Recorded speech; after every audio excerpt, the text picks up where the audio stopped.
Hey guys, Oh, how you guys doing today? hey, I'm doing Good doing afternoon. good. How are you doing? Very good, very good. I'm a little tired. I just worked all night on a film project. Just shot till about 6 o'clock this morning. Got to bed about 7 o'clock and woke up about 10 o'clock. So I'm going on a little, very little sleep right now. But you know, I'm still living the dream. So that's what really counts. Well, we thank you Wow, for taking time out of your busy schedule to be on our show. Oh, thank you guys for having me. Yeah. What kind of are you allowed to say what kind of movie were you working on? Yeah, actually, really cool film. It actually is it's what's called it's a Star Trek fan film, and what that means is it's a film that is shot specifically for the Comic Con type conventions and for the Star Wars fans to be played at the film festivals, but also the Comic Con type events. Like in Atlanta, they have the big one called Dragon Con every year.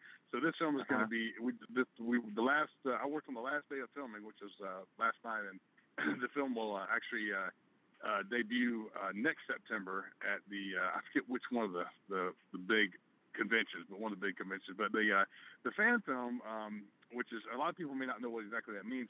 It's a really cool concept that started only a few years ago, where people that want to make a film, that along the lines of something they really enjoy. Like for this film was a Star Trek fan film.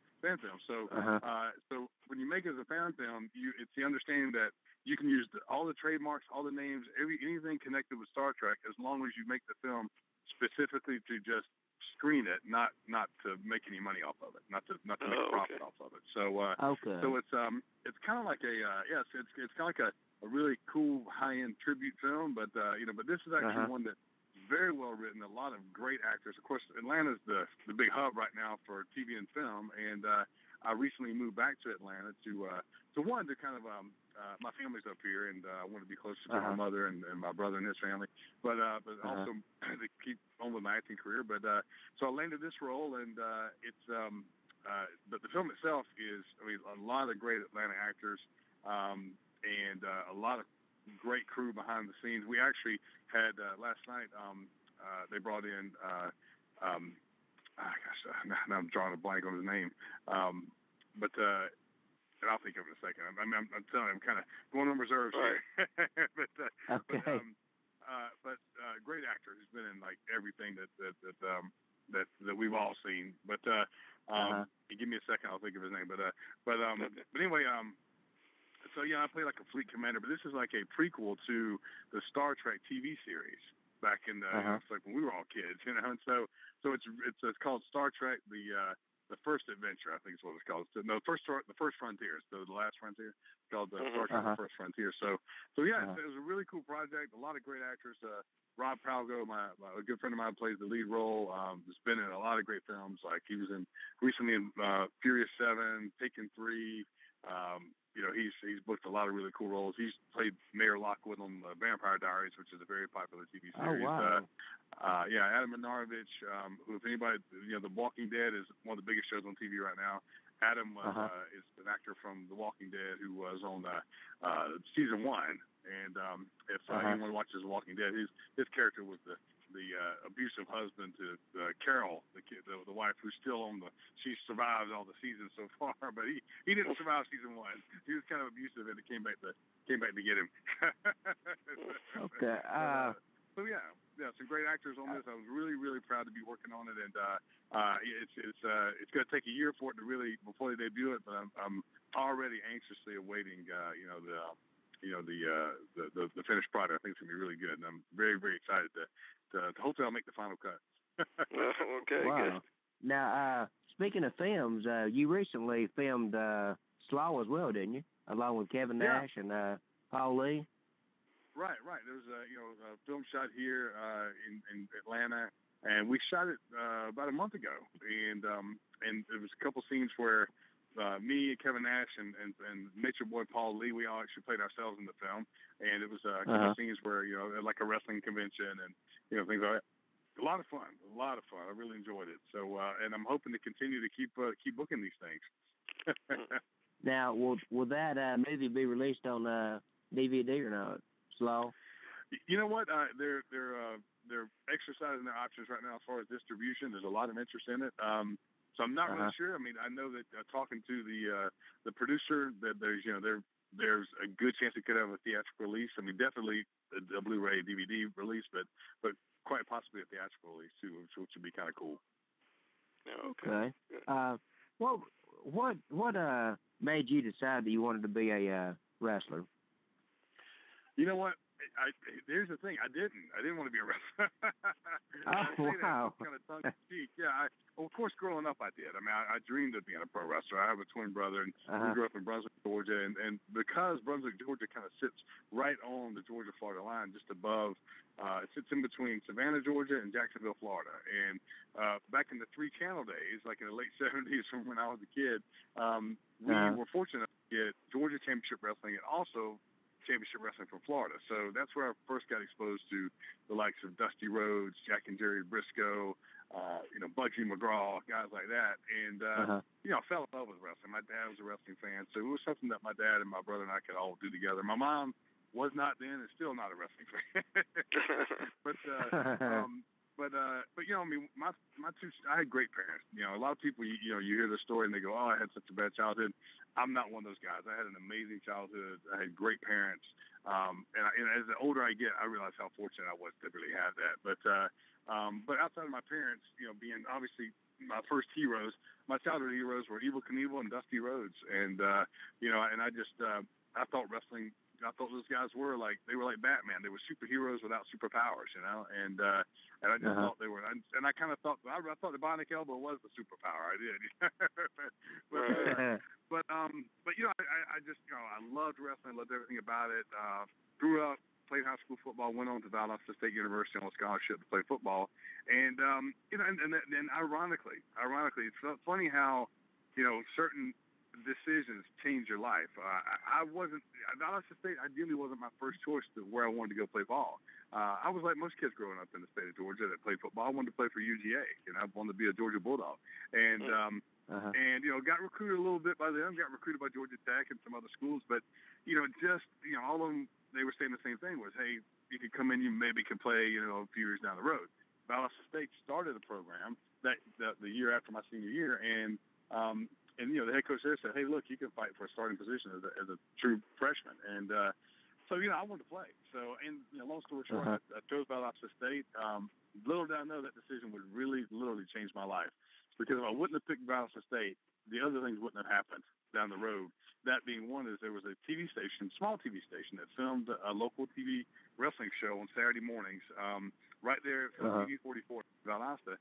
And like crazy college kids, me and a bunch of my teammates, we'd go in there, and it was just a small studio. I mean, you literally couldn't fit more than 30 people in this place. And we acted up like idiots, like college kids will do, and just gave all the bad guys a hard time, cheered the good guys. And literally, I mean, it was just it was just an outlet for us to go and be entertained. And I, by chance, happened to meet one of the wrestlers, a gentleman named Fred Avery. And at the time, Fred looked like this big mountain man of a guy. He was like 6'3", about 310. Looked like a kind of Neanderthal. But as I got to know him, I found out he was a great amateur wrestler, but he was a pro wrestler and just a great guy. And as my senior year was coming to an end, he had a wrestling school that he had started with one of the guys that kind of brought him into the business. And and this was in the spring of '87. And back then, before the internet, you didn't necessarily go find a wrestling school, or most of the time a wrestling school found you. Because it was hard to find them. They were like the Bat Cave. You didn't really know where to go to find them. And Fred convinced me to come try out, and I was very reluctant at first because, I tell people all the time, it was for one reason. I honestly, as much as I idolize guys like Dusty and Ric Flair and Arn Anderson and Tully Blanchard, I really didn't think I was tough enough to do it. I was like, I don't know if I can do that, And Fred said, yes, trust me, you're tough enough to do this. And so anyway, the first time that he ever put me through a workout, me and one of my college buddies, he just killed us for about 2 hours. And then I remember sitting on the edge of the ring, afterwards thinking, man, it was just one of those aha moments. It was like, you know what? I mean, this is what I'm supposed to be doing. I don't know if I'm going to be any good at it, but I'm jumping in with both feet. And I can honestly tell you that moment. My whole life has been football up to that point. That was an aha moment for me. My life changed. Football took a backseat way behind wrestling, and from that point on, and still to this day, pro wrestling has been my passion, and I firmly believe and hope that it will until I take my last breath. I mean, I absolutely love the business. When I'm in a wrestling ring, I feel more alive than I am anything in my life, and that's what I feel like. If you pursue this business, that's how you should feel about it. Whatever you pursue, that's what you should feel about it. And unfortunately, a lot of guys, young guys that are chasing the fame and the fortune, and everything, and that's great. But I always tell them, look, you can want the fame and the fortune, but you can't want that first. It's got to be your passion. This has got to be your passion, because the odds in this business of making it to get a contract with a WWE or something along those lines is literally 1,000,000 to 1. It literally is, and it's just it's something that does not happen for most people. Some of the most deserving people never get an opportunity to go. So, and some people who don't necessarily deserve an opportunity get an opportunity. So, it's not fair. It's the most unfair business there is. You got to know that going in. So anyway, that was kind of, I didn't mean to make that so long-winded, but that's kind of a brief history of the last 28 years of how I got started in wrestling. Wow. Okay. Wow, that's a lot. Well, I wanted to ask you. I know you know a lot of karate. How was it to be able to incorporate some of that into your Glacier character? You know what? I started training when I was a kid, and I grew up in Brunswick. And in Brunswick, Georgia, most of my parents were in law enforcement, and there's the largest law enforcement training center in the world, called the Federal Law Enforcement Training Center. We call it FLETAC for short. And so when I was like most kids. I saw a Bruce Lee movie and I wanted to learn how to do what Bruce Lee did. So my dad, did research, and he found out that the two best instructors anywhere were on that FLETAC. And so he, they had a small little school, right down on kind of downtown, Brunswick. And so at around 15 years old, I started there, and those two gentlemen, Frank Graves and Bob Natsky, my two instructors, are still to this day father figures to me. I still consider them mentors. I still learn from them. I just had lunch with one of them for about a 2-hour lunch about 2 or 3 weeks ago. But yeah, I learned all that, which helped me a lot in football and across the board. And when I broke into wrestling at first, I didn't really use a lot of it because a lot of people didn't know how to react to it. And right. Seeing a fist come at your face, a forearm come at your face is one thing, but seeing a round kick come at your face or something, I mean, it's a lot more intimidating to people and much harder to control. And so yeah, for a while I didn't really use a lot of it. But then as I got to the Dallas Page I moved to Atlanta in 1990 to chase that dream, and I was teaching school and I was working the indie scene and wrestling on the weekends. In the summers, I was fortunate enough to start going to Japan, but I joined Main Event Fitness, which is owned by Lex and Sting, and Lex Luger and Sting. And, of course, all the guys worked out there, and I got to know Paige really well and struck up a great friendship. And so, after proving myself to Paige, he was the one to go to bat for me with Eric Bischoff. And I remember we were Christmas shopping before was it 95, December 95, and we're sitting there eating pizza, and I said, Paige, I think about incorporating some martial arts into my, into my stuff in the ring. And he was like, bro, it'd be great if you knew some of that stuff. And I was like, what I got to do, Paige? So he didn't say stuff, Paige. He said something else. And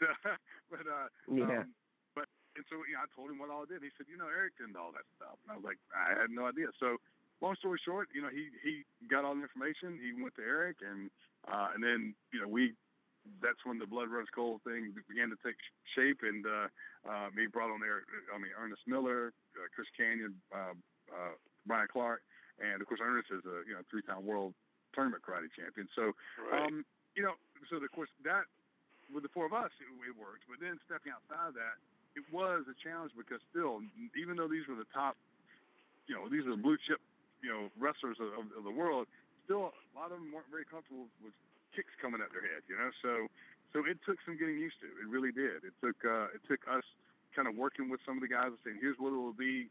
It might make contact, but it won't be, to take your head off. We're just trying to make this look great. So So yeah, it was, and it is, it still is. I mean, it's a challenge, 10 times harder to control your foot than it is, your hands. So, yeah, it was different. It was a unique challenge. It really was. That had never really been done in wrestling before, not at that level. There always you had your kind of Japanese martial arts guys, but they did mostly chops and like basic kicks. They didn't really do kicks to the head. It was more just kick to the leg or something like that. So yeah, right. we really did break new ground, and I'm proud of what we did. I really think we did as good as we could do with what we were presented to women. Right. Said, hey, make something of this. So. What was it like for you being trained by the legendary Bullet Bob Armstrong and Mr. Rouse #2?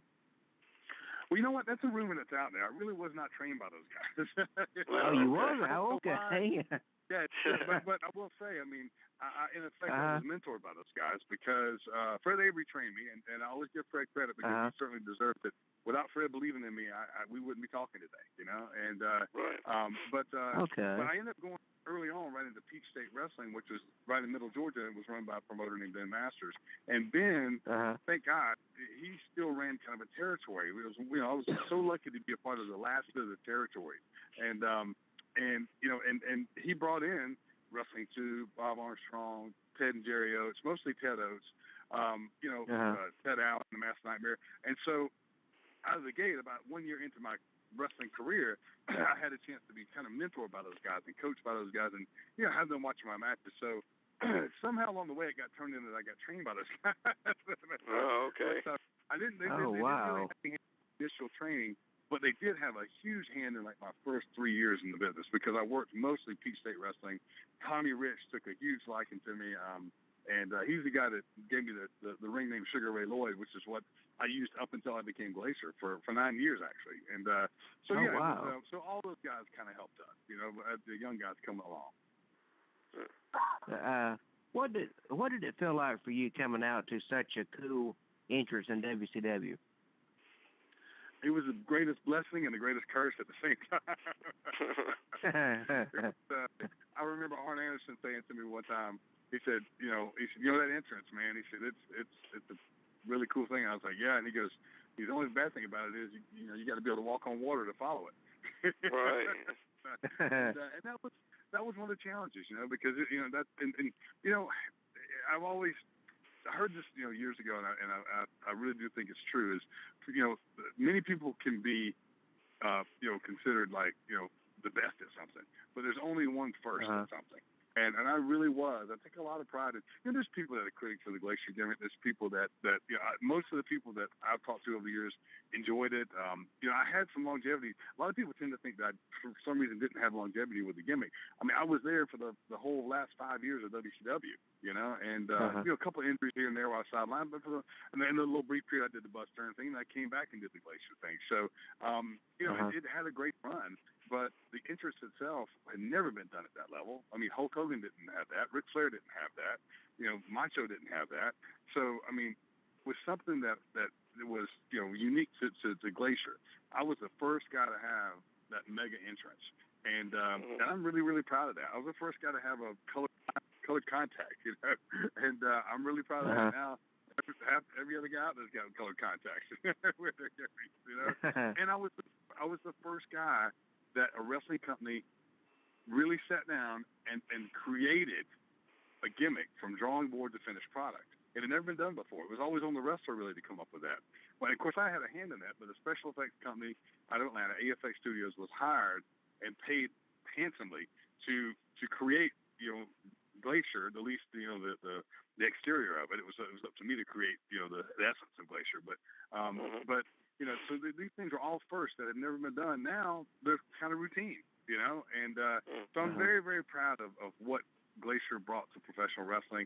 I'm very proud of the fact that here we are. I haven't been on national TV in 15 years, and thank goodness, people still remember me, and also, still want to pay to see me wrestle, and also thank God I look almost the same as I did when I was on TV 15 years ago. I mean, Father Time's been pretty good to me, but there, I'm maybe a little step slower here or there, but but for the most part, I think I resemble the guy from 15 years ago.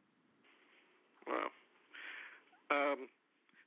How was it like when you were with Great Muta? I know you did some stuff with him.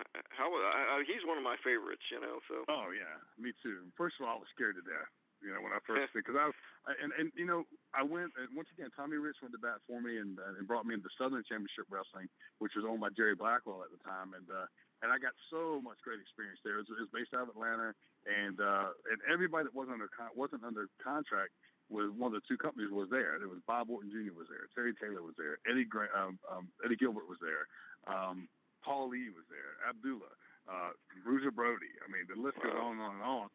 You know, Bob Armstrong, all these guys. So I was in that mix learning from those guys. But I was getting a little bit of a push. I was still kind of I was more of that face-to-face opponent kind of a jobber, you know, which I wholeheartedly accepted.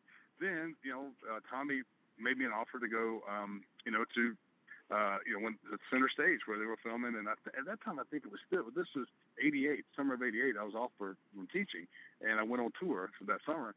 And I think that's when it was still NWA. It had not right around this when it changed to World Championship Wrestling, and it was still I think Georgia Championship or whatever at that point. But anyway, I remember they started the Great American Bash Tour, and as a jobber, I kind of got on that simply because I didn't mess up my first couple of matches. Which my first match was against Butch Reed in the Albany Civic Center in Albany, Georgia, and then my second match as a jobber was against Great Muta in center stage in Atlanta. And the funny thing about it was. And I love this now. I love this so much because I'm a nostalgia person. I don't, as you guys can probably tell, like I don't go on radio shows. I don't talk about the inner workings of the wrestling business too much. And the people kind of go, they say, oh, well, everybody knows now. No, they don't. The most popular question I get by far still is it real or is it fake?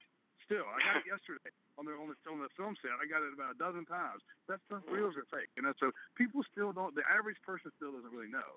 So I don't go too much into detail on any radio show about the inner workings of wrestling. But if anybody watched wrestling back in the 80s, you had the role of the jobber, and it was a certain role that you were the faceless opponent basically. And I so wish that role was still here today because I learned so much. I mean, here I was. If I screwed up, nobody knew. I wouldn't get invited back, But when I didn't screw up, I was out there with the best of the best, and Muta being one of them.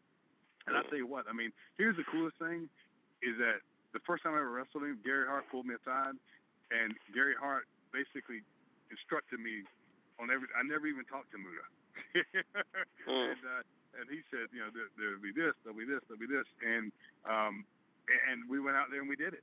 And as I got older, I realized, honestly, I was like, man, that's kind of cool. Right. It's just, I still wasn't led into the inner circle, so to speak. Even though I was trained and I was there and I was a jobber, there was still that barrier that I wasn't allowed to go into yet, So, right. But yeah, it was great. I mean, he was amazing because at that point he was young, he was healthy, he was just and most people, the thing that I think most people don't know about Muta is that he's a lot bigger in real life than you would think. I mean, he was a big, thick. He built like a running back, and wow. Like kind of more like a tight end. He really was. But because he was so smooth and he moved so fast, people just assumed that he was not that big of a guy. But if you ever met him in person, he was a lot bigger than most people thought, which made it even more impressive. How was it feeding with the late Chris Adams? I just talked about this last night. Oh, did you? Yeah, because I always respected Chris for his talent and his ability. I mean, I think he's, especially during our era, one of the best ring technicians out there. He really was. But it was hard hitting. It was probably the most physical, most intense.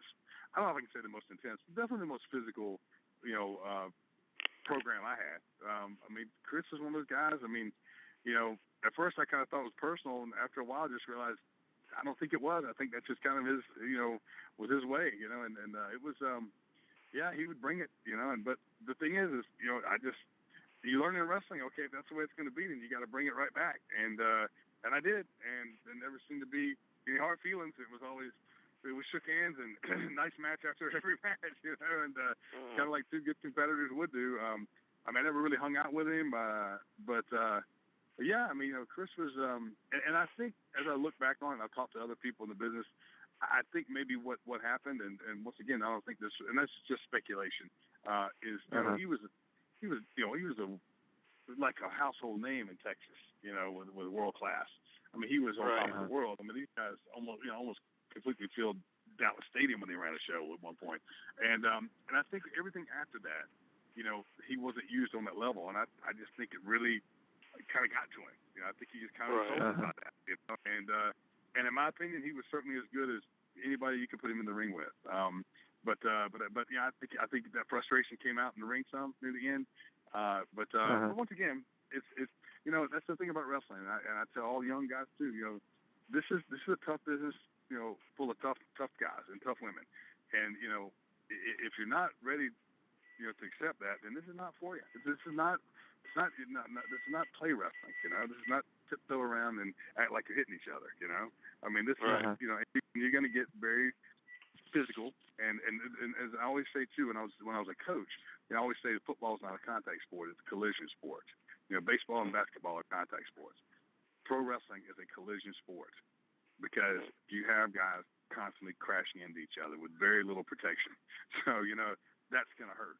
And if you're not willing to accept that, then this is not for you. It's just not. Do you feel that you should have got a WCW world title run in WCW? No, you know what, I don't.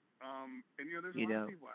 It's funny when people they're so bitter about like, oh, I didn't get this and I didn't get that. Listen, I was right on time, and we did. It didn't turn into everything that we had originally had discussed with Eric. But Eric's whole thing was this gimmick is designed to be a strong mid-card addition to what we have. Now, granted, this is right when NWO started, so everything took a backseat to NWO. I mean, NWO is one of the most monumental things that ever came along. But I'm very proud of the fact that I was an active member of that roster during the NWO, the entire from beginning, middle to end. But ours was not designed to be an angle that went after title belts, because when we started with the helmet was kind of supposed to be like a symbol of like a title belt that we all fought for or tried to defend or whatever. So it had its own meaning and significance. The helmet kind of went by the wayside really quick, because of us, because none of us wanted to travel with it. Nobody wanted to carry it because they keep carrying everything else, and they get a separate container for this helmet. And so we kind of dropped the helmet, not too long after we started with everything. But that was always Eric's thing, was like, hey, this is not about championships or titles. This is about grudge between these four people, and let's see how long we can run this. And then after that, we'll kind of see where we want to go with it. So it never, as far as we were told, it was never designed to be something that went after any titles, at least not initially. Once we kind of split and started doing our own thing, it would have been nice to get a title opportunity. But then the other era of the Russo era came in, and the titles didn't mean anything anymore, which disgusts me. Because and I'm not saying it personally against Vince. I'm just Vince Russo. I'm just saying that during that era, I hate the way wrestling. I hate the direction it took, because I think that direction has helped kill wrestling. As far as what people really people want to escape reality and sit down and watch something. They want to watch classic good guys and bad guys, and we don't really have that anymore. And I think that's hurt wrestling. I really do. I know it has. So at that point, it wouldn't have meant anything to have a title anyway. It would have meant something, but not as much.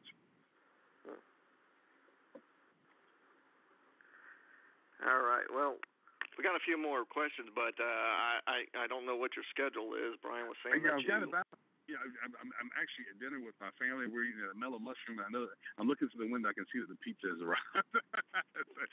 Okay. A few more minutes, but I'm actually, of course, looking forward to the show. On October 2nd, just a few days away. For Wrestle America. I mean, it's my first time coming in there in Barnesville. I'm so excited about that. I'm hoping that I can make a good enough impact to where Wrestle America will have me back on somewhat of a consistent basis. I'm not even sure. I've been told a couple things as to where I might be being fit in on the show. What match? I'm not really sure yet. So I think they're going to kind of leave it. They're going to kind of let me be surprised when I get there. What's that, Friday, I guess. And hopefully the fans will be surprised. I've heard a lot about Wrestle America, and how good the shows are. The crowds I hear are just awesome. Which and because the quality of wrestling is what it is, which made me so excited to want to be a part of it. Because you guys know probably better than anybody. There's a lot of of what I call watered down product out there. And like I said, people out there playing pro wrestling that's just, you know, and the people that get cheated there are the fans, you know, and I'm glad that there's a show like Wrestle America that gives pro wrestling entertainment the way it should be.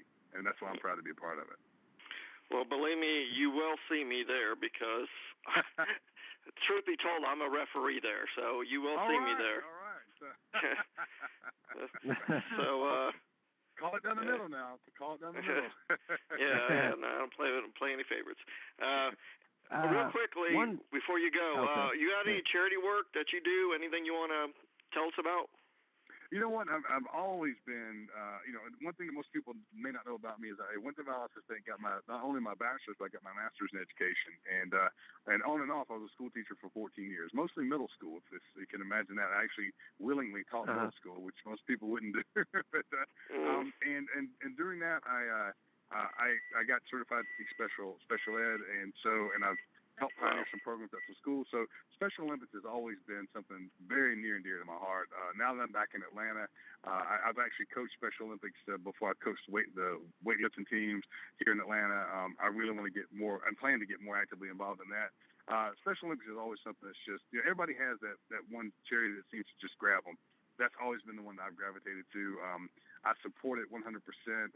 I'm a big advocate of what they call the R word campaign, which is to stamp out the use of the word retarded. I think it's a really outdated word. I mean, who in the world would want to be labeled with that word, you know? And then, you know, we've kind of, society has kind of made it more of like a little catchphrase, which I think is kind of sad, you know. And so I hope we can continue to educate people in the fact that that word does, you know, words do hurt, you know, and you know, and I think that's one that I'm certainly a part of that campaign to try to, you know, just make people aware of the fact that word maybe could be one we could retire and put away, you know. So, but yeah, so that's the Special Olympics is always near and dear to my heart.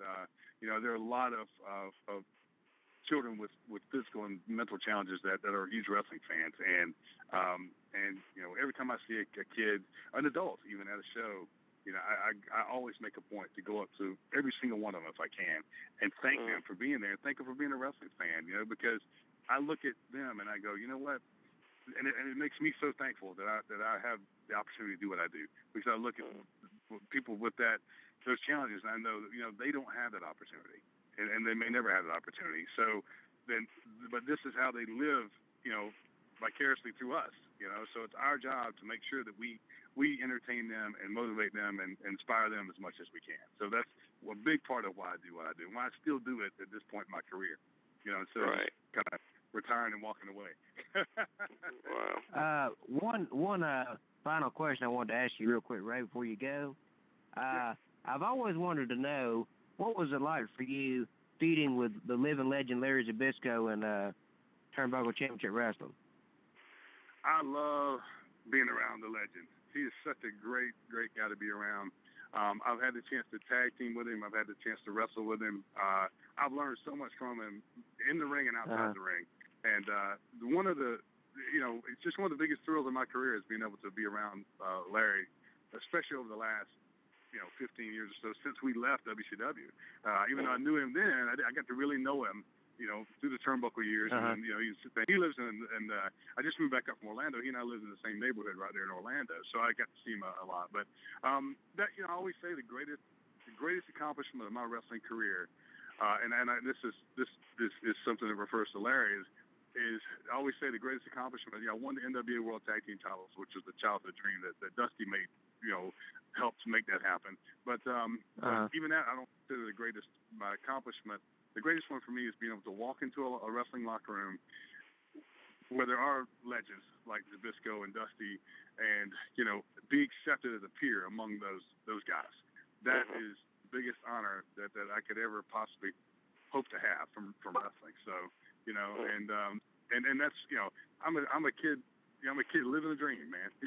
Every single day, and I don't take it for granted for a second. I really don't. Wow. Okay.